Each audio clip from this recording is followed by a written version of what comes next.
अब जो आपके पास नेक्स्ट चैप्टर है वो चैप्टर आपके पास फोर्सेस का है, चैप्टर नंबर 5। ये आपके पास थोड़ा सा डिटेल्ड चैप्टर है।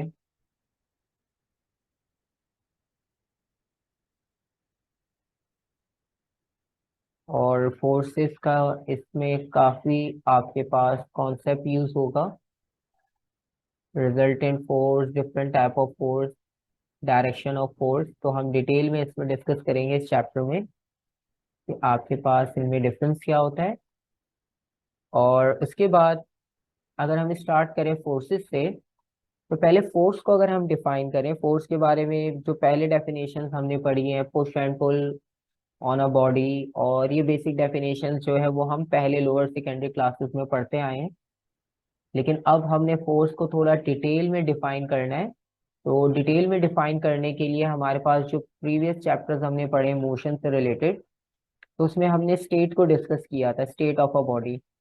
और स्टेट ऑफ अ बॉडी के कॉन्सेप्ट के साथ अगर हम फोर्स को लिंक करते हैं, तो उसको फोर्स के साथ लिंक करने का आपके पास कॉन्सेप्ट इस तरह से होगा कि हम फोर्स को डिफाइन कर सकते हैं। फोर्स इज एन एजेंट और type of agent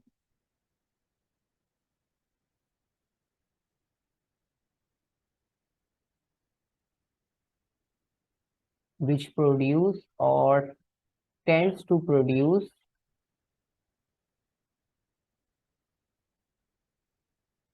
which produce or tends to produce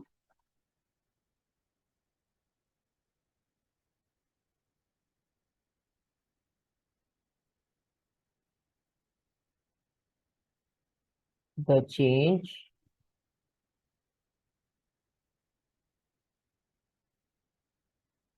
अब वो चेंज किस में आएगा, बॉडी की स्टेट में।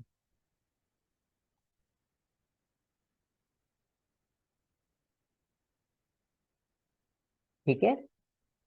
तो आपके पास बॉडी की स्टेट के साथ अब हम फोर्स को डिफाइन करते हैं कि अगर आपके पास कोई बॉडी रेस्ट स्टेट में और आप उस पर फोर्स अप्लाई करते हो, तो वो पुश और पुल की ही फोर्स होगी। लेकिन अगर हम थोड़ा इसको साइंटिफिकली प्रॉपर एक्सप्लेन करें, तो हम बेसिकली उसकी स्टेट को चेंज कर रहे होते हैं from one point two another. और अगर कोई बॉडी मोशन में है, जिस तरह कार की एग्जांपल हो, और आप उस पर ब्रेक अप्लाई करते हो, तो ब्रेक अप्लाई करने में भी आपकी फोर्स अप्लाई होती है। और फोर्स अप्लाई करने के बाद जब कार पे आप ब्रेक लगाते हो, तो आप उसकी स्टेट को चेंज कर रहे हो फ्रॉम मोशन टू रेस्ट। ठीक है। तो आपके पास दोनों तरह की पॉसिबिलिटीज यहाँ पर हो सकती हैं। या तो आप बॉडी की स्टेट को रेस्ट से मोशन में ला सकते हो, और आप मोशन से उसे रेस्ट में भी ला सकते हो।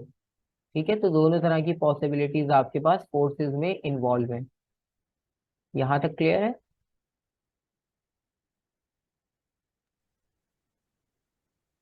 तो ये आपके पास बेसिक कॉन्सेप्ट हो गया फोर्स से रिलेटेड, कि हम जो है वो बॉडी की स्टेट को चेंज कर रहे हैं। और अभी क्योंकि इसका बेसिक ओवरव्यू है, इसके अलावा अगर हम बात करें इसमें डिफरेंट टाइप ऑफ फोर्सेस की, तो आपके पास अगर आप उन्हें काउंटिंग करो या कुछ नेम हम फोर्सेस के मेंशन करें, तो अब तक जितना भी हमने डिस्कस किया या जितना भी हमें नॉलेज है फोर्सेस से रिलेटेड, तो उन्हें लिस्ट डाउन करना अगर हम शुरू करें, तो सबसे पहले हमने ग्रेविटेशनल फोर्स के बारे में पढ़ा, जो ग्रेविटी की फोर्स होती है। उसके अलावा और कौन सी फोर्स हो सकती है, हमने एयर रेजिस्टेंस के बारे में पढ़ा था। ठीक है, फ्रिक्शनल फोर्स में काउंट होगी वो भी। Pressure sir. जी। प्रेशर। प्रेशर। हाँ, लेकिन प्रेशर जो है ना वो एक ड्राइव क्वांटिटी है, उसमें फोर्स और एरिया दोनों कंबाइन है। तो वो एक स्पेसिफिक टाइप फोर्स नहीं होगी, उसमें एरिया जो है वो इम्पोर्टेंट रोल होता है। तो प्रेशर को आप फोर्स की कैटेगरी में नहीं रख सकते, क्योंकि वो एक डिफरेंट क्वांटिटी है। उस क्वांटिटी में आपके पास फोर्स इंक्लूड होती है, लेकिन वो प्योर एक फोर्स की टाइप नहीं है। ठीक है। जिस तरह बॉडी का वेट होता है, तो वेट आपके पास ग्रेविटी के साथ लिंक है, तो वो ग्रेविटेशनल फोर्स। ठीक है, क्योंकि वो एक वेक्टर क्वांटिटी है। और फ्रिक्शनल की अगर हम बात करें तो फ्रिक्शन जो फोर्स होती है उसमें एयर रेजिस्टेंस भी आ सकती है, रोड की फ्रिक्शन भी आ सकती है। तो ये आपके पास फ्रिक्शनल फोर्स। उसके अलावा हम जब नेक्स्ट चैप्टर डिस्कस करेंगे उसमें हमारे पास इलेक्ट्रोस्टैटिक फोर्स, पोटेंशियल फोर्स, ये डिफरेंट टाइप ऑफ फोर्सेस हमारे पास ऐड होती रहेंगी। ठीक है। तो फोर्सेस तो बहुत सारी हम लिस्ट डाउन करना चाहें तो बहुत सारी क्वांटिटीज हम लिस्ट डाउन कर लेंगे, टेंशन की फोर्स, ये सारी डिफरेंट टाइप ऑफ फोर्स हैं। लेकिन अभी हमने यहाँ पर सबको लिस्ट डाउन नहीं करना, सिर्फ एक बेसिक ओवरव्यू हमें मिल जाए। तो ये डिफरेंट टाइप ऑफ फोर्सेस हैं जो हम नॉर्मली हमारे सिलेबस में डिस्कस करते रहेंगे। और भी बहुत सारी फोर्सेस आपको मिल जाएंगी, और आप जितना चाहो लिस्ट डाउन कर सकते हो अपने सिलेबस की क्वांटिटीज को, उसमें आपको फोर्सेस की क्वांटिटीज और मिल जाएंगी। ठीक है। पर मैग्नेटिक ड्रैग फोर्स, बहुत सारी फोर्सेस हैं। और अभी हम क्योंकि इसकी बेसिक्स के बारे में बात कर रहे हैं।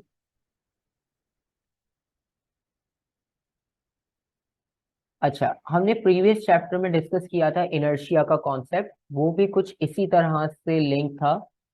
अगर आपको याद हो इनर्शिया का कॉन्सेप्ट, उसमें भी बॉडी की स्टेट से रिलेटेड हमने बात की थी, लेकिन वो बॉडी की एक इंटरनल प्रॉपर्टी थी। राइट। फोर्स जो है वो आपके पास एक एक्सटर्नल क्वांटिटी है जो कि हम अकॉर्डिंग टू आवर सिचुएशन हम खुद से अप्लाई करते हैं। तो वो इंटरनल फोर्स नहीं होगी, वो आपके पास एक तरह की एक्सटर्नल फोर्स होगी। तो इनर्शिया और जब फोर्सेस को हम स्टार्ट करते हैं तो उसमें आपके पास न्यूटन का जो फर्स्ट बेसिक लॉ आएगा। ठीक है। क्योंकि ये जो स्टेट चेंज वाली बात है ये न्यूटन के फर्स्ट लॉ से स्टार्ट हुई।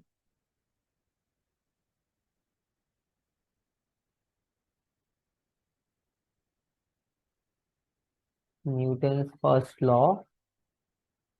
और न्यूटन फर्स्ट लॉ को अगर हम एक्सप्लेन करें तो काफी परसेंट आपको वो इनर्शिया से लिंक मिलेगा, लेकिन थोड़ा सा उसमें डिफरेंस ही होगा कि इसमें फोर्स का कॉन्सेप्ट आ जाएगा। और अगर न्यूटन फर्स्ट लॉ को आप डिफाइन करते हो तो उसमें हम सिंपल ये पॉइंट्स लिखते हैं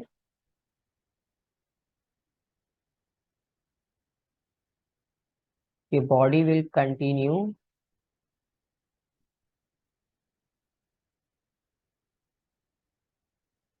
it's state of rest and motion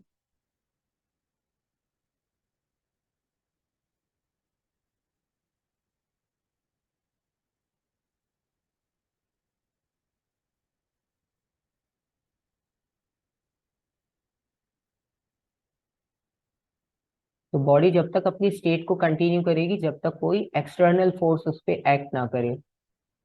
तो अगर हम इस स्टेटमेंट को कंप्लीट करें कि body will continue its state of rest और motion until it is acted upon by an external force,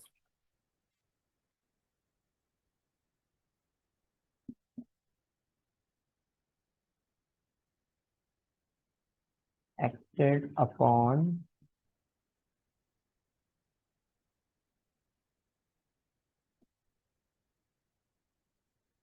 bye an external force. तो जब तक कोई एक्सटर्नल फोर्स उस पर एक्ट नहीं करती उसकी स्टेट में चेंज नहीं आएगा। कार अगर मोशन में है तो वो मोशन को ही कंटिन्यू करेगी जब तक आप ब्रेक अप्लाई ना करो, और अगर कार रेस्ट स्टेट में है तो जब तक आप अपने इंजन को ऑन नहीं करते और इंजन की फोर्स उस पर अप्लाई नहीं होगी तो कार अपनी स्टेट को रेस्ट से मोशन में चेंज नहीं कर सकती।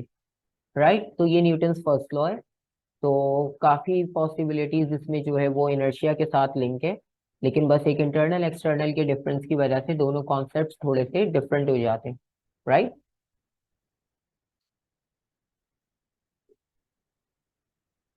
और अगर आप इसकी एग्जांपल्स लिखना चाहो, एग्जांपल्स में अगर हम डिस्कस करते हैं, लेट्स सपोज आपके पास एक टेबल है और टेबल पर आपने बुक को रखा है। तो वो बुक अपनी स्टेट को तब तक कंटिन्यू करेगी जब तक उस बुक को कोई आकर वहां से लिफ्ट ना कर ले, वहां से मूव ना कर दे, ड्रैग ना कर दे। तो बॉडी जो है वो अपनी स्टेट को कंटिन्यू करती है। ठीक है।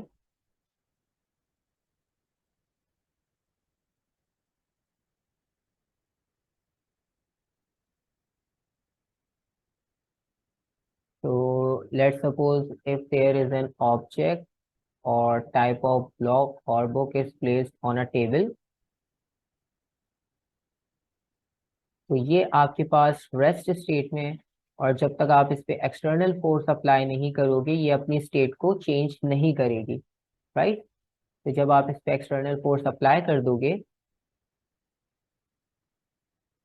तो इसकी स्टेट जो है वो रेस्ट से मोशन में चेंज हो जाएगी।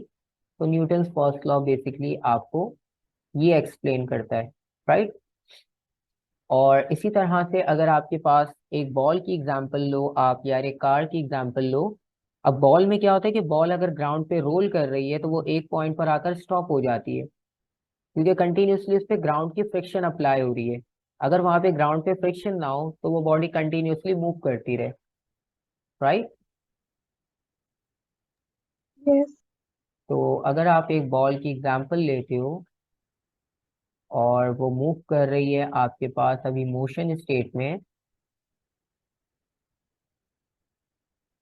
तो इस बॉल पर जो एक्सटर्नल फोर्स एक्ट कर रही है वो फ्रिक्शन की फोर्स है, यहाँ पर एयर रेजिस्टेंस है, यहाँ पर आपके पास कुछ एयर रेजिस्टेंस आ जाएगी,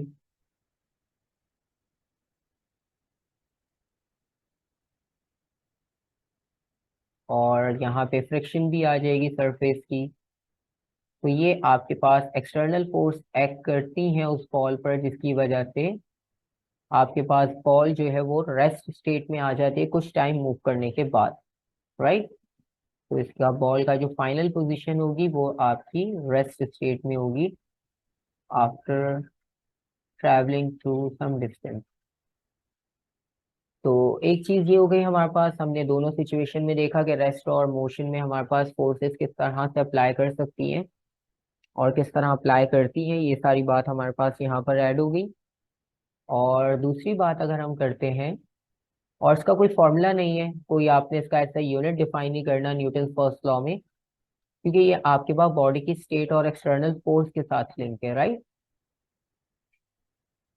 और जब आप फर्स्ट लॉ के बाद न्यूटन सेकंड लॉ की बात करते हो, तो न्यूटन सेकंड लॉ में फिर आपके पास एक फॉर्मूला ड्राइव किया न्यूटन ने फर्स्ट लॉ के बाद। न्यूटन सेकंड लॉ में आपके पास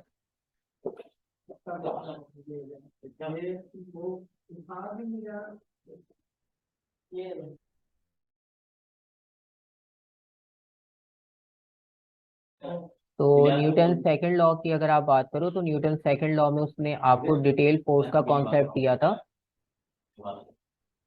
ठीक है। और उसने कॉन्सेप्ट इस तरह से दिया कि अगर हम बॉडी पर फोर्स अप्लाई करते हैं तो उसके फैक्टर्स क्या होंगे। अभी हमने जो ऊपर एग्जांपल्स डिस्कस की, तो उसमें आप देखो बॉडी का मास आपको नजर आ रहा है, और जब बॉडी की स्पीड इंक्रीज या डिक्रीज होती है, तो बॉडी की स्पीड इंक्रीज या डिक्रीज होने के बाद आपके पास कौन सी क्वांटिटी जनरेट होती है। Rate of change of speed को आप क्या कहते हो।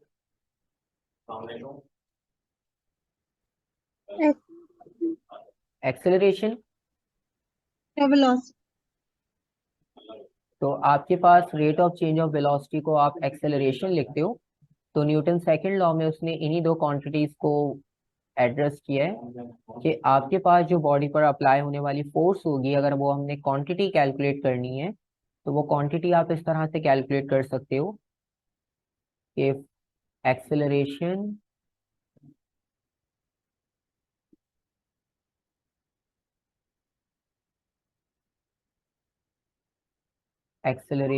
ऑफ अ बॉडी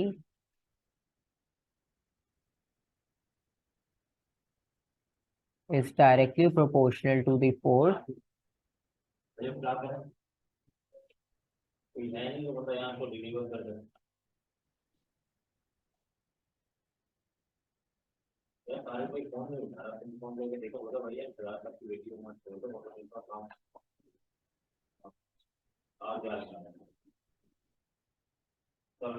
तो आपके पास एक्सेलरेशन जो है वो डायरेक्टली प्रोपोर्शनल होगा फोर्स के, और डायरेक्टली प्रोपोर्शनल का कॉन्सेप्ट हमने पहले भी डिस्कस किया है प्रेशर के, सॉरी, डेंसिटी के भी टॉपिक में, और प्रेशर में भी हमने एक क्लास में डिस्कस किया था।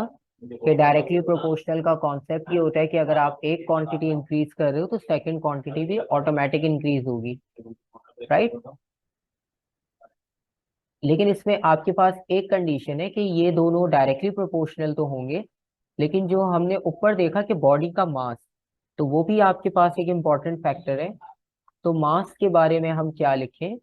तो मास अगर आपके पास बॉडी का कांस्टेंट रहे,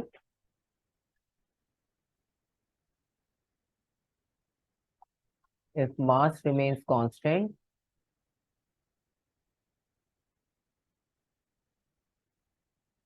तो अगर मास आपके पास कांस्टेंट रहे तो आपके पास एक्सेलरेशन डायरेक्टली प्रोपोर्शनल हो जाएगा फोर्स के, राइट। तो ये एक कॉन्सेप्ट हो गया हमारे पास। और अगर हम इसके फाइनल फॉर्मूला की बात करें कि और आप, अगर मास कांस्टेंट नहीं हो? अब आप देखो मास चेंज कर रहे हो ना। अगर आपको मैं इसकी एग्जांपल दूं बहुत सिंपल, कि अगर आपके पास एक ट्रॉली है और आप एक मार्केट में जो है वो एक पॉइंट से दूसरे रैक तक या एक आप सेक्शन से दूसरे सेक्शन में मूव कर रहे हो, तो आपके पास ट्रॉली का एक फिक्स मास होगा, ठीक है। और आप उसको अपनी फोर्स के अकॉर्डिंगली उसे मूव कर रहे हो, आपको जितनी स्पीड चाहिए आप उसके अकॉर्डिंगली उस पर फोर्स अप्लाई कर रहे हो। तो ट्रॉली जो है वो जब रेस्ट से स्टार्ट होगी तो उसमें एक्सेलरेशन प्रोड्यूस होगा क्योंकि उसकी स्पीड में चेंज आया। अब आप सेम फोर्स अप्लाई करते रहो, लेकिन कोई कंटिन्यूसली आपकी ट्रॉली में जो है वो प्रोडक्ट्स डालना शुरू कर दे, डिफरेंट मास की डिफरेंट प्रोडक्ट्स अगर वो ऐड कर दे आपकी ट्रॉली में, तो क्या होगा कि आपकी कुछ टाइम बाद स्पीड जो है वो डिक्रीज होना शुरू हो जाएगी, राइट। क्योंकि अब ट्रॉली हैवी होती जा रही है, पहले इतनी हैवी नहीं थी, पहले बिल्कुल एम्प्टी थी, तो उसका मास अपना ओरिजिनल मास था ट्रॉली का। लेकिन ट्रॉली में कंटिन्यूसली प्रोडक्ट्स ऐड होती जा रही हैं जिससे ट्रॉली का मास इंक्रीज हो रहा है और वो ट्रॉली हैवी होती जा रही है। तो अब उसे पुश करने के लिए आपको क्या करना होगा? फोर्स को और इंक्रीज करना होगा, ठीक है। उससे पहले क्या था कि आप एक ही फोर्स की क्वांटिटी पे ट्रॉली को आराम से मूव कर रहे थे, इक्वल टाइम में इक्वल स्पीड चेंज हो रही थी, राइट।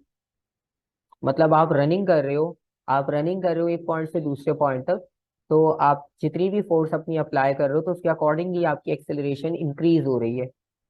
लेकिन आपको जो है वो आपके शोल्डर्स पे जब बैग हो और आप उसको सेम उसी स्पेस से और सेम एक्सेलरेशन पे अगर रन करने की कोशिश करोगे तो वो वहाँ पॉसिबल नहीं होगा, क्योंकि आपकी का बॉडी का मास इंक्रीज हो गया।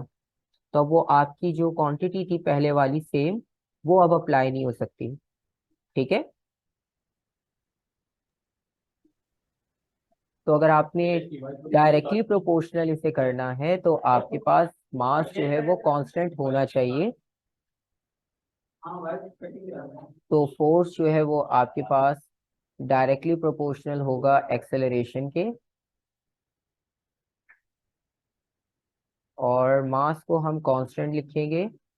तो फाइनल जो फॉर्मूला आपके पास फोर्स के लिए ड्राइव होगा वो होगा F=m a, राइट। जिसमें m जो है वो मास को रिप्रेजेंट करेगा। और अगर आपने डायरेक्टली का कॉन्सेप्ट रखना है तो आप इस क्वांटिटी को कांस्टेंट कर दो। और नॉर्मली जो हमारे पास केसेस होते हैं उसमें बॉडी का मास चेंज नहीं होता। जिस तरह हम कार की एग्जांपल लें, अगर आप कार को पुश कर रहे हो और उस पर आपकी फोर्स अप्लाई होगी, वो एक्सेलरेट करेगी, तो उसका मास जो है वो कार का कांस्टेंट होगा क्योंकि अब कार के मास में कोई चेंज नहीं आ रहा। तो फोर्स आपके पास डायरेक्टली प्रोपोर्शनल हो जाएगी एक्सेलरेशन के। यहाँ तक कोई कंफ्यूजन?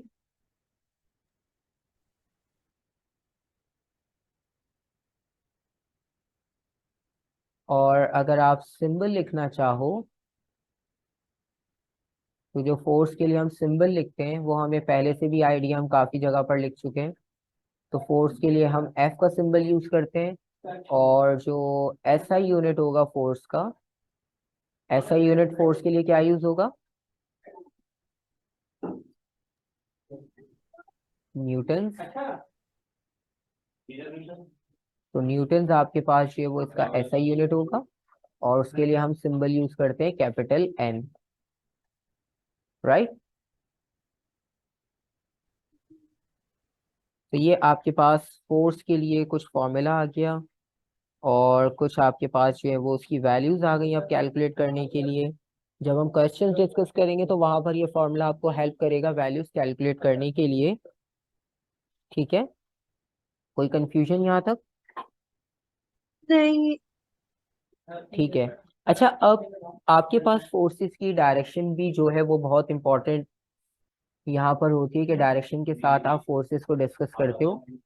और एक इम्पॉर्टेंट चीज अगर आप और लिखना चाहो यहाँ पर, तो फोर्स आपके पास वेक्टर क्वांटिटी होगी।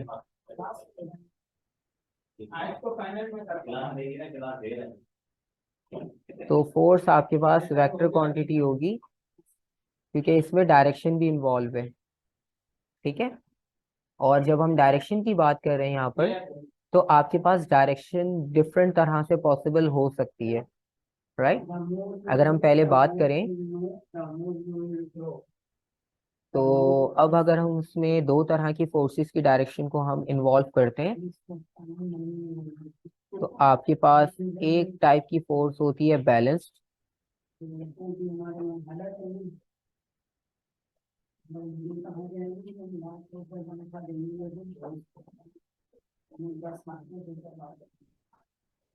और दूसरी जो टाइप होगी आपके पास वो अनबैलेंस फोर्सेस।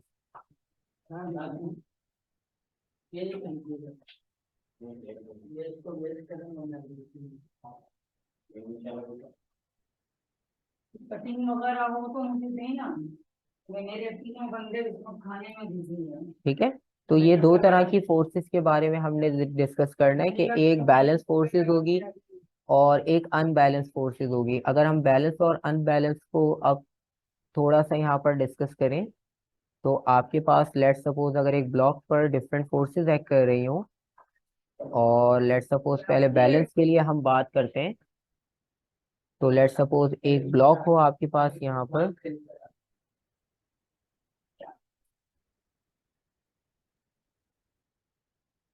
और उस ब्लॉक पर हम देखते हैं कि टोटल कितनी फोर्सेस एक्ट कर रही हैं। तो लेट सपोज यहाँ पर आपके पास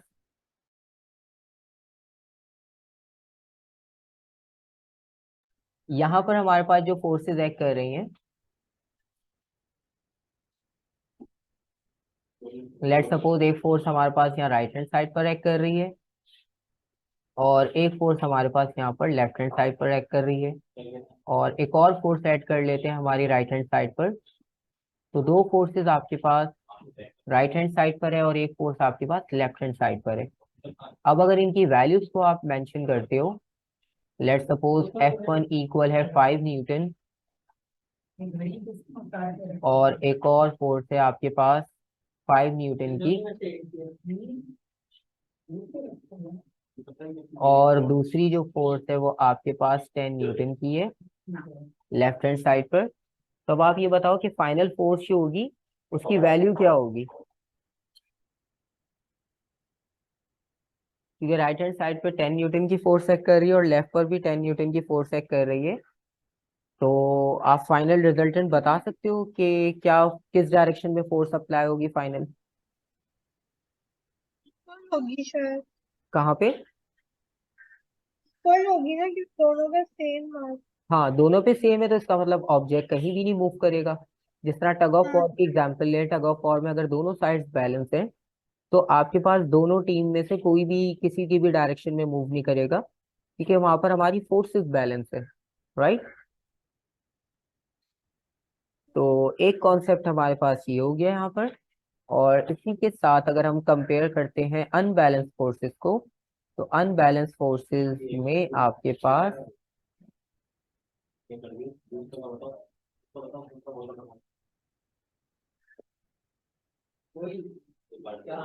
हम इसी फोर्स को अगर थोड़ा सा मॉडिफाई कर लें, कि राइट हैंड साइड पर आपके पास एक फोर्स एक्ट कर रही है 20 न्यूटन, और एक फोर्स लेफ्ट पर एक्ट कर रही है आपके पास 10 न्यूटन। तो अब जो है वो बॉडी किस डायरेक्शन में मूव करेगी? 20 न्यूटन वाली साइड पर। इनकी साइड पर, ठीक है। तो फाइनल जो डायरेक्शन होगी बॉडी की, वो टुवर्ड्स राइट हैंड साइड होगी। ठीक है, तो ये हमारे पास कॉन्सेप्ट हो गया अनबैलेंस फोर्सेस के लिए। अब अगर हम इसको थोड़ा हमारी मोशन की जो टाइप्स हमने डिस्कस किए उन पे अप्लाई करके देखें, क्योंकि यहाँ तो हमने बेसिक बेसिक से एग्जांपल डिस्कस कर ली, दोनों बॉडीज रेस्ट में थी और उन पे दोनों फोर्सेस अप्लाई हो रही थी या दो से ज्यादा फोर्सेस अप्लाई हो रही थी। लेकिन अगर हम बात करें कि आपके पास बैलेंस फोर्स, क्या हमेशा बैलेंस फोर्स में बॉडी रेस्ट स्टेट में होगी या मोशन में भी हो सकती है? हो सकती है।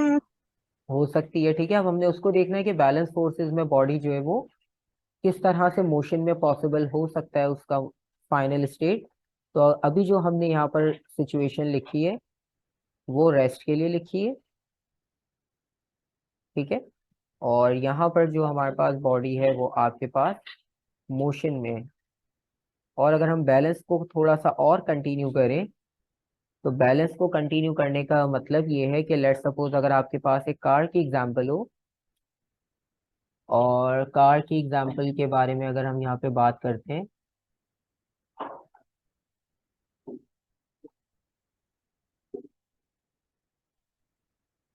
और अगर ये कार आपके पास मोशन में है, तो मोशन में इस पे टोटल कितनी फोर्सेस एक्ट कर रही होंगी, आइडेंटिफाई कर सकते हो?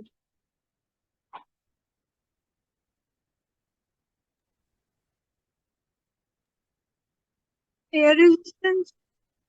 ठीक है, अगर हम सारी फोर्सेस को यहाँ पे नोट डाउन करना शुरू करें, तो हमारे पास आपने एक फोर्स कहा एयर रेजिस्टेंस। अब जो रेजिस्टेंस फोर्स है वो किसी ना किसी फोर्स के ऑपोजिट होगी, फ्रिक्शन। ठीक है। तो आपने जो आइडेंटिफाई किया फोर्स को, वो फोर्स थी एयर रेजिस्टेंस की, फ्रिक्शन की, ठीक है। यहाँ पर एक फोर्स आ गई एयर रेजिस्टेंस, एक और फोर्स आ गई फ्रिक्शन। और कोई फोर्स हो सकती है यहाँ पर? बॉडी का वेट होगा, बॉडी के वेट की डायरेक्शन कहाँ होगी, डाउनवर्ड। तो ये बॉडी का वेट होगा। और अब ये जिस सरफेस पर है, जिस रोड पर है, जिस ट्रैक पर है, तो उस रोड की तरफ से भी फोर्स अप्लाई होगी ऑपोजिट, ग्रेविटी। ग्रेविटी के जो अगेंस्ट होती है, नॉर्मल रिएक्शन। तो एक फोर्स आपके पास जो रोड की तरफ से अप्लाई हो रही है, क्योंकि बैलेंस करना है यहाँ पे फोर्स को, तो वेट के ऑपोजिट जो आपके पास फोर्स होती है वो नॉर्मल रिएक्शन। वो अभी हम न्यूटन थर्ड लॉ में भी उसको डिटेल में दोबारा देख लेंगे। तो ये आपके पास ग्राउंड का नॉर्मल रिएक्शन होगा। मतलब अगर आप किसी वॉल को पुश करने की कोशिश करो, या आप अगर किसी चीज पर फोर्स अप्लाई करते हो, तो आपको भी रिवर्स में फोर्स फील होती है। वो नॉर्मल रिएक्शन होता है उस ऑब्जेक्ट का, right.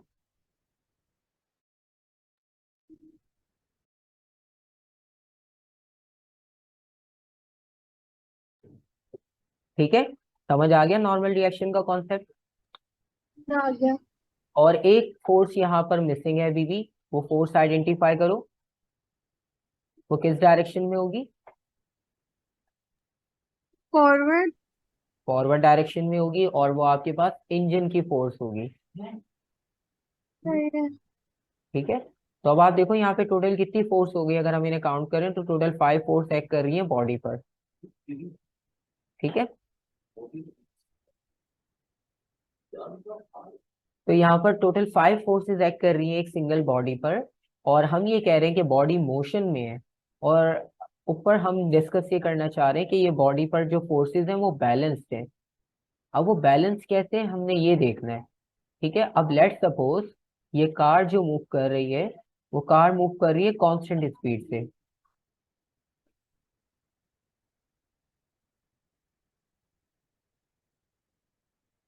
Let's suppose car is moving,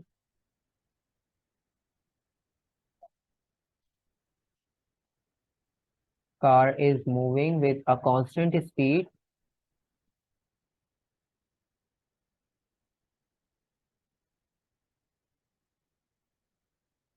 तो जब बॉडी की स्पीड कांस्टेंट होती है तो वो एक्सेलरेट नहीं कर रही होती, राइट। इसका मतलब है उसमें कोई चेंज नहीं आ रहा, एक्सेलरेशन यहाँ पर जीरो है। तो जब कार एक कांस्टेंट स्पीड से मूव करती है तो आपको याद होगा हमने टर्मिनल वेलोसिटी का कॉन्सेप्ट पढ़ा था।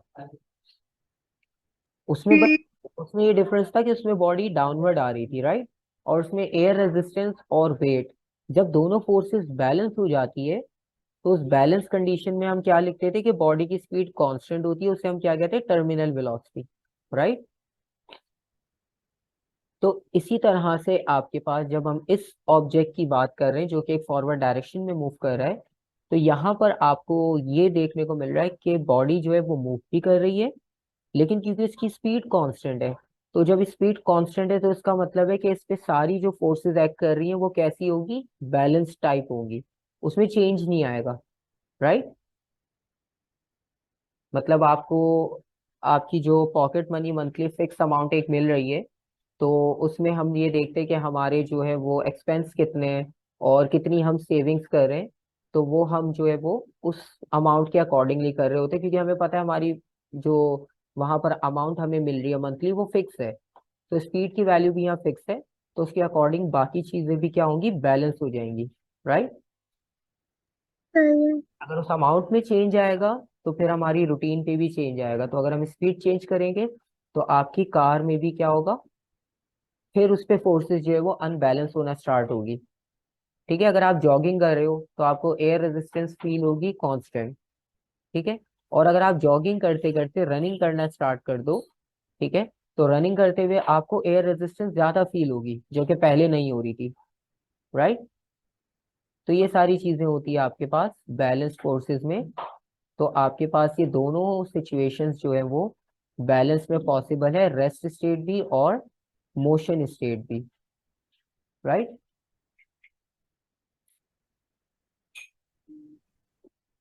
और अब हमने देख ही लिया है कि जब बैलेंस में भी आपके पास बॉडी मोशन में हो सकती है, अनबैलेंस में भी बॉडी मोशन में हो सकती है। ठीक है, तो अभी हमने एंगल्स की बात नहीं की, अभी हम स्ट्रेट स्ट्रेट डायरेक्शंस की बात कर रहे हैं। ठीक है, इक्वल ऑपोजिट फोर्सेस हैं, अभी हमारे पास कोई एंगल के साथ फोर्स नहीं आई, राइट। अब जब हम फोर्सेस की बात कर रहे हैं यहाँ पर डायरेक्शंस के साथ, तो डायरेक्शन को फिर एक्सप्लेन करने के लिए न्यूटन्स का थर्ड लॉ उसने ड्राइव किया वहां पर, और न्यूटन्स थर्ड लॉ का कॉन्सेप्ट दिया। और न्यूटन्स थर्ड लॉ बहुत कॉमन है, वो नॉर्मल हमें बिना स्टेटमेंट के भी हमारे काफी बार हम डिस्कस कर लेते हैं। तो न्यूटन्स थर्ड लॉ की अगर बात की जाए, तो न्यूटन्स थर्ड लॉ आपके पास फोर्सेस की डायरेक्शन को ही डिफाइन करता है। अब आप देखो उसके सारे लॉज एक दूसरे के साथ लिंक है। न्यूटन्स फर्स्ट लॉ में उसने फोर्स का कॉन्सेप्ट दिया, सेकंड में उसकी क्वांटिटी को कैलकुलेट करने का फॉर्मूला दिया, और थर्ड में उसकी डायरेक्शन को एक्सप्लेन कर रहा है, राइट। तो थर्ड में अब फोर्स के लिए कोई उसने नई वैल्यू कैलकुलेट नहीं की, उसने बस आपको ये कॉन्सेप्ट दिया वहां पर कि एक्शन और रिएक्शन फोर्सेस इक्वल होती हैं। तो उसने उसकी स्टेटमेंट को इस तरह से लिखा,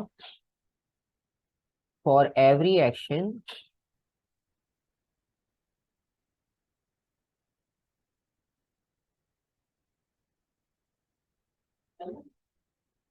there will be equal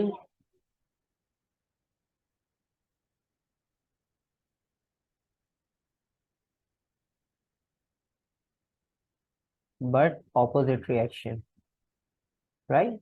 तो डायरेक्शन ऑपोजिट हो जाएगी, लेकिन आपके पास जो क्वांटिटी होगी वो सेम होगी। और अभी जितनी भी हमने ऊपर एग्जांपल्स डिस्कस की, तो आप बहुत सारे एग्जांपल्स पे इस लॉ को इजीली अप्लाई करके देख सकते हो। ठीक है, आपके पास यहाँ पर जो ये नॉर्मल रिएक्शन का कॉन्सेप्ट है, वो नॉर्मल रिएक्शन का कॉन्सेप्ट भी यहाँ से ड्राइव किया गया है कि अगर आपके पास किसी सरफेस पे किसी ऑब्जेक्ट को रखा जाए,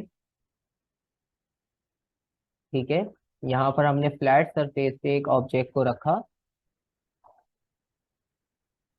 और उसे यहाँ पर प्लेस करने के बाद आप अगर इस पे फोर्सेस को आइडेंटिफाई करना स्टार्ट करते हो, तो वो फोर्सेस की डायरेक्शंस आपके पास क्या होंगी। एक फोर्स लेट सपोज यहाँ पे बॉडी का वेट होगा जो कि हमेशा से डाउनवर्ड एक्ट करेगा, और क्योंकि ये बुक अभी मूव नहीं कर रही, क्योंकि इस पे एक फोर्स अगर वेट है डाउनवर्ड तो उसे डाउनवर्ड जाना चाहिए था, लेकिन वो बुक अपनी पोजीशन से मूव नहीं कर रही। इसका मतलब ये कि जिस सरफेस पे इसे रखा है वो सरफेस भी इसे ऑपोजिट फोर्स अप्लाई कर रहा है, और वो रिएक्शन की फोर्स होती है, और हम उसे कहते हैं नॉर्मल रिएक्शन।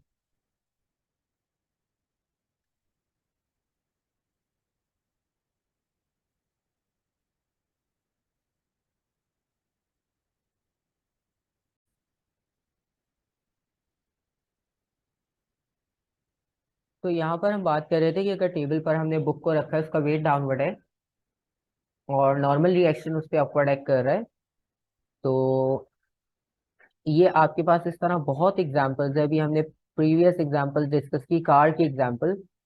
तो आप देखो, इंजन की फोर्स फॉरवर्ड थी, उसके ऑपोजिट एयर और फ्रिक्शन की फोर्स अप्लाई हो रही थी, तो ये इक्वल ऑपोजिट थी। क्योंकि स्पीड कांस्टेंट है, तो जितना फोर्स इंजन अप्लाई कर रही है in forward direction, friction and air resistance will combine apply force in the opposite direction of engine force, right. और सेम फोर्स का कॉन्सेप्ट वेट और नॉर्मल रिएक्शन पे भी अप्लाई कर सकते हैं हम, कि वो अपवर्ड और डाउनवर्ड बैलेंस है, इसलिए बॉडी ना अपवर्ड जा रही है ना डाउनवर्ड आ रही है, राइट। ठीक। तो ये आपके पास इसकी एग्जाम्पल होगी, और भी हम बहुत सारे एग्जाम्पल्स अभी आगे जब डिस्कस करते रहेंगे तो हमारे पास वहाँ पे एक्शन रिएक्शन का कॉन्सेप्ट जो है वो रिपीट होता रहेगा, राइट। तो अगर हम इसको और आगे कंटिन्यू करें हमारे नेक्स्ट टॉपिक के साथ, क्योंकि अब इतना पूछा नहीं जाता कि आप स्टेट करो न्यूटन्स लॉ और ये सब, क्योंकि बहुत बेसिक हो गया ये, और बहुत सारे क्वेश्चंस और बनाए जा सकते हैं। तो अब हम हमारी जो डिफरेंट टाइप ऑफ फोर्सेस, अब हम उनको डिस्कस करना स्टार्ट करेंगे। और उसमें जो आपकी फर्स्ट फोर्स है, वो फोर्स आपके पास फ्रिक्शन की फोर्स होगी,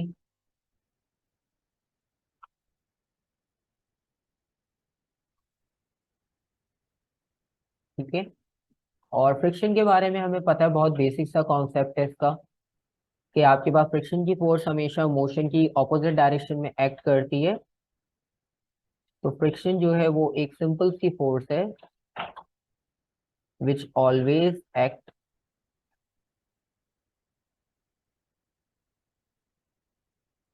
in the opposite direction of force,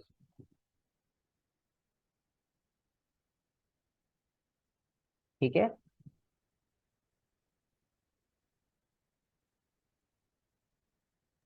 ठीक।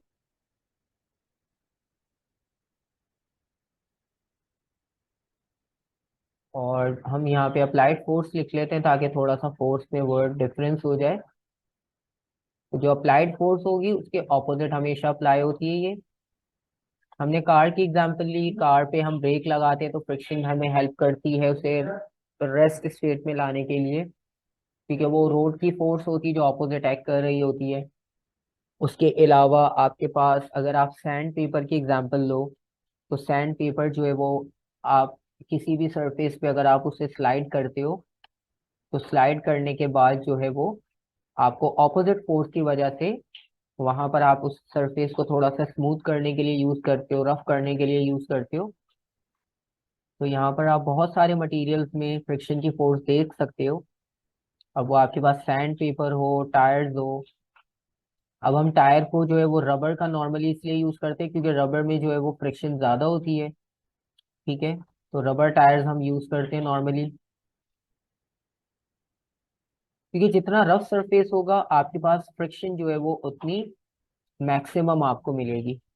तो आपके पास रफ सरफेस हम जितना यूज करते हैं, तो वहां पर आपको मैक्सिमम फ्रिक्शन मिलती है। और जितना स्मूथ सरफेस होगा, लेट सपोज अगर हम हमारे पास दो टाइल्स हो, और दो टाइल्स के पीस को अगर हम एक दूसरे के ऊपर स्लाइड करें तो हम इजीली स्लाइड कर लेंगे। और अगर हमारे पास दो रबर की टाइल्स हो स्क्वायर शेप फॉर्म में, और आप एक रबर टाइल के ऊपर दूसरी रबर टाइल को रख के उसको ड्रैग करने की कोशिश करो, तो वो बहुत थोड़ा बहुत डिस्टेंस वहां कवर कर ले, और हो सकता है ना भी करे, क्योंकि उसमें फ्रिक्शन इतनी ज्यादा होती है कि उसे ड्रैग करना मुश्किल होता है, राइट। तो ये आपके पास फ्रिक्शन का कुछ बेसिक कॉन्सेप्ट है। और जब फ्रिक्शन की हम बात कर रहे हैं यहाँ पर, तो जब फ्रिक्शन प्रोड्यूस हो रही है आपके पास, तो उसके रिजल्ट में आपको एक और क्वांटिटी यहाँ पर मिलती है, आइडेंटिफाई कर सकते हो वो क्या होगी?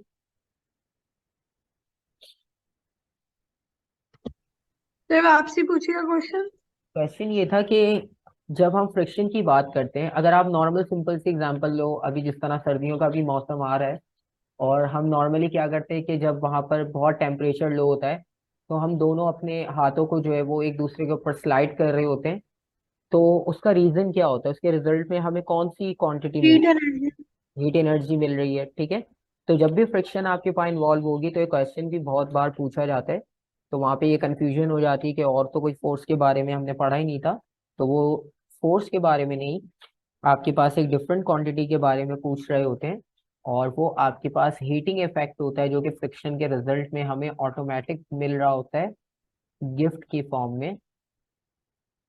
तो इस फ्रिक्शन के रिजल्ट में आपको हीटिंग इफेक्ट भी मिलेगा।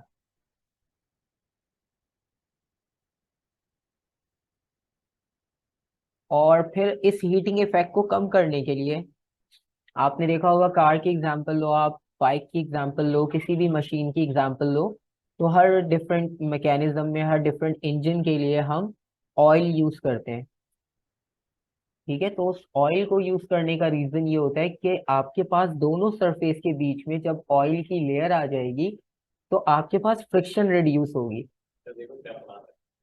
ठीक है। और जब फ्रिक्शन रिड्यूस होगी, तो आपके पास उन बॉडीज को स्लाइड करना और मूव करना ज्यादा इजी हो जाएगा, ठीक है। क्योंकि एनर्जी का हमने कॉन्सेप्ट पढ़ा है कि energy can neither be created nor it can be destroyed. तो ये हम एनर्जी खुद से नहीं जनरेट कर रहे होते, ये बेसिकली कन्वर्ट हो रही होती है, ठीक है। कोई भी एनर्जी ऐसी नहीं है हमारे पूरे, आप अर्थ सरफेस की बात कर लो, यूनिवर्स की बात कर लो, कि जो हम खुद से प्रोड्यूस कर सकते हो, कोई भी एक सिंगल एनर्जी ऐसी नहीं है। हम बेसिकली जो है वो एनर्जी को कन्वर्ट कर रहे होते हैं। अब जो हम कह रहे होते हैं कि मतलब हमने इलेक्ट्रिकल एनर्जी वहां पे जनरेट की है मैकेनिकल एनर्जी से, जिस तरह विंड मिल में होता है कि वो आपके पास फैन रोटेट करता है और वो इलेक्ट्रिसिटी जनरेट कर रहा होता है। तो बेसिकली हम मैकेनिकल एनर्जी को यूज कर रहे हैं इलेक्ट्रिकल में कन्वर्ट करने के लिए। हमने खुद से कोई एनर्जी नहीं बनाई वहां पर, हमने सिर्फ ट्रांसफॉर्म किया है, राइट। अब हमने बाइक कार के लिए जो है वो सीएनजी, पेट्रोल, डीजल हम यूज करते हैं। तो वहां पर भी हम एनर्जी को चेंज कर रहे हैं केमिकल टू मैकेनिकल, राइट। तो उसमें हमारी जी। जो एनर्जी कन्वर्ट हो रही है हीट की फॉर्म में, तो उसको रिड्यूस करने के लिए हम जो है वो ऑयल यूज करते हैं, लुब्रिकेंट्स यूज करते हैं, बॉल बेयरिंग्स यूज करते हैं हमारे टायर्स में, ताकि हमारी फ्रिक्शन जो है वो रिड्यूस हो सके, राइट। जी। और सेम अगर हम बात करें, ये तो हमने सॉलिड्स में बात कर ली, if we discuss about liquids, तो क्या लिक्विड में भी फ्रिक्शन होगी?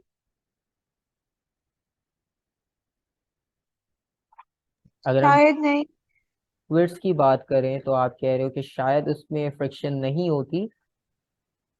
तो वहां पर भी जो है वो फ्रिक्शन का कॉन्सेप्ट होता है, बिल्कुल होता है। अगर आप एक एक्सपेरिमेंट ऑब्जर्व करो, कि अगर आप एक वाटर कंटेनर रखो और उसके साथ एक आप ग्लिसरीन का कंटेनर रखो, उसके साथ आप एक नॉर्मल जो है वो कार ऑयल या इंजन ऑयल का कंटेनर रखो, और तीनों में आप सेम मास का जो मार्बल है वो ड्रॉप करो, तो वो मार्बल किस में फास्ट मूव करेगा तीनों कंटेनर्स में से? ये सैंड पेपर रबर उसमें से। नहीं नहीं, सैंड पेपर वगैरह नहीं। हमारे पास यहाँ पे लेट्स सपोज तीन डिफरेंट कंटेनर्स हैं, और तीन डिफरेंट कंटेनर्स में हमने डिफरेंट लिक्विड यूज किया, क्योंकि हम लिक्विड्स की अब बात कर रहे हैं। तो हम लिक्विड में अगर बात करते हैं, तो लेट्स सपोज आपके पास यहाँ पर तीन डिफरेंट कंटेनर्स आ गए, तीनों में हमने डिफरेंट लिक्विड को फिल करना है, ताकि हम ये चेक कर सकें कि वाकई आपके पास फ्रिक्शन अप्लाई होती है लिक्विड्स में या नहीं होती।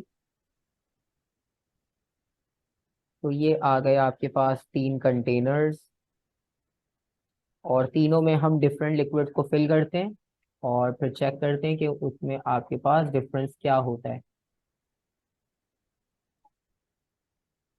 हमें कोई भी चीज मटेरियल करने के लिए कभी सीख जाते हैं बस। और यहाँ पर आपके पास जो डिफरेंट मटेरियल हम यूज कर रहे हैं, लेट सपोज पहले वाले को हमने फिल किया यहाँ पर, और सेकंड वाले को भी फिल कर दिया, और थर्ड को भी हमने फिल किया, सबका सेम लेवल हमने रखा यहाँ पर। ठीक है, लेवल में हमारे पास कोई डिफरेंस नहीं है, लेवल सबका सेम है। और पहले वाले जो कंटेनर है, फर्स्ट कंटेनर में हमारे पास लेट सपोज हमने नॉर्मल ऑयल को यूज किया, सेकंड वाले में जो है वो हमने वाटर को फिल किया,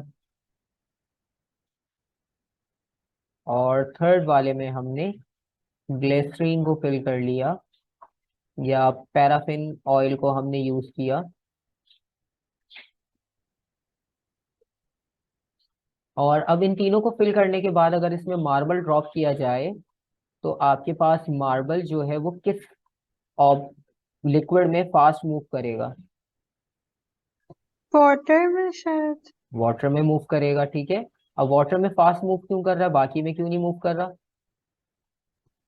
वो शायद थोड़ा थिक होते हैं ऑयल और थिक पैराफिन। होता है। ठीक है, अब थिक होने का रीजन क्या है वहां पर? फ्रिक्शन ज्यादा थी हुई। ठीक है, तो उनकी जो इंटरमॉलिक्यूलर फोर्सेस होती हैं जो लिक्विड में होती है, ठीक है, लिक्विड की जब हम प्रॉपर्टी पढ़ते हैं तो उसमें मॉलिक्यूल्स जो है वो सॉलिड के कंपैरिजन में थोड़े ज्यादा डिस्टेंस पे होते हैं, राइट? जिसकी वजह से उनकी जो बॉन्डिंग्स होती है वो बॉन्डिंग्स भी डिफरेंट तरह की होती है। तो बॉन्डिंग डिफरेंट होने की वजह से आपके पास जो उनकी इंटरमॉलिक्यूलर फोर्सेस होती हैं वो भी चेंज हो जाती है। तो जहां पर जितनी स्ट्रांग फोर्स होगी वो लिक्विड उतना ज्यादा आपके पास थिक हो जाएगा। ठीक है, तो वो जो बॉल हमने यहाँ पे ड्रॉप की थी, तो वो सबसे फास्ट ट्रैवल करेगी यहाँ पर।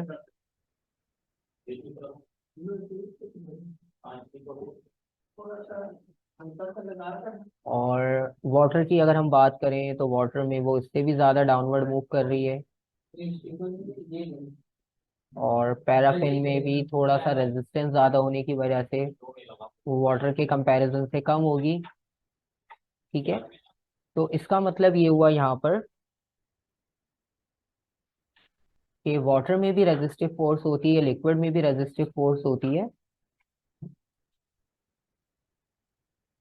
So there are also resistive forces which are included in liquid.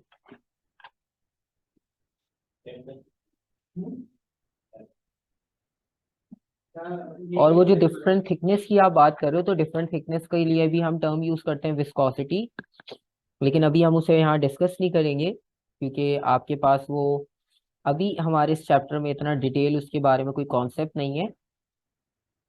और यहाँ पर आपके पास उस रेजिस्टेंस को हम विस्कोसिटी का विस्कोसिटी के साथ कंपेयर कर रहे होते हैं। तो बस आपने इतना याद रखना है कि रेजिस्टिव फोर्स जो है वो लिक्विड में भी इंक्लूड होती है, right?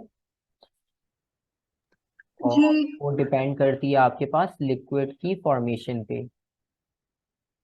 It depends upon the thickness of liquid.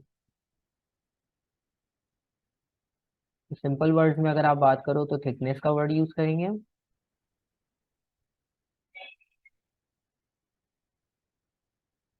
और साइंटिफिक टर्म में उसके लिए एक टर्म यूज होती है विस्कोसिटी, मैं लिख देता हूँ। विस्कोसिटी का जो वर्ड यूज करते हैं वो हम यूज करते हैं जब आप